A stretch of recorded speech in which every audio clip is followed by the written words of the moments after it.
IPP ஆப்ல எப்படி வந்து ரிஜிஸ்ட்ரேஷன் வந்து பண்றது அப்படிங்கிறத பத்தி தான் இந்த வீடியோல டீட்டெயிலாக பார்க்க போறோம். பார்க்கறதுக்கு முன்பாக சேனலை சப்ஸ்கிரைப் பண்ணிடுங்க. வீடியோக்குள்ள போகலாம். ஐபிபி மொபைல் பேங்கிங் ஆப் வந்து ஓப்பன் பண்ணிடுங்க. ஓப்பன் பண்ணிட்டு அதில் லாகின் நவ் அப்படின்ற ஆப்ஷன் இருக்கும், அதை கிளிக் பண்ணிடுங்க. கிளிக் பண்ணிட்டு இதில் வந்து எந்த சிம் வந்து உங்களோட அக்கௌண்ட்டோட லிங்க் ஆகிருக்குதோ அந்த சிம்மை செலக்ட் பண்ணிட்டு ப்ரொசீட் கொடுத்துருங்க. கொடுத்துட்டு டேர்ம்ஸ் அண்ட் கண்டிஷன் அக்செப்ட் பண்ணிட்டு கீழே இருக்கக்கூடிய ஸ்டார்ட் எஸ்எம்எஸ் வெரிஃபிகேஷனை கிளிக் பண்ணிடுங்க. அதை கிளிக் பண்ணிட்டு உங்களோட அக்கௌண்ட் நம்பரு, கஸ்டமர் ஐடி, அதுக்கப்புறம் உங்களோட அக்கௌண்ட்டில் கொடுத்துருக்கக்கூடிய டேட் ஆஃப் பர்த் அண்ட் அக்கௌண்ட்டில் லிங்க் ஆகிருக்கக்கூடிய நம்பர் இதெல்லாமே என்ட்ரு பண்ணிட்டு ரெஜிஸ்டர் கொடுத்துருங்க.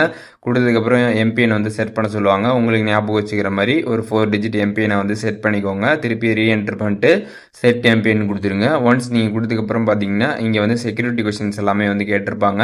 இதுக்கெல்லாம் பார்த்தீங்கன்னா நீங்கள் வந்து ஆன்சர் வந்து பண்ணணும். உங்களுக்கு தகுந்த மாதிரி நீங்கள் ஆன்சர் பண்ணிவிட்டு கீழே இருக்கக்கூடிய சப்மிட் ஆப்ஷனை கிளிக் பண்ணிடுங்க.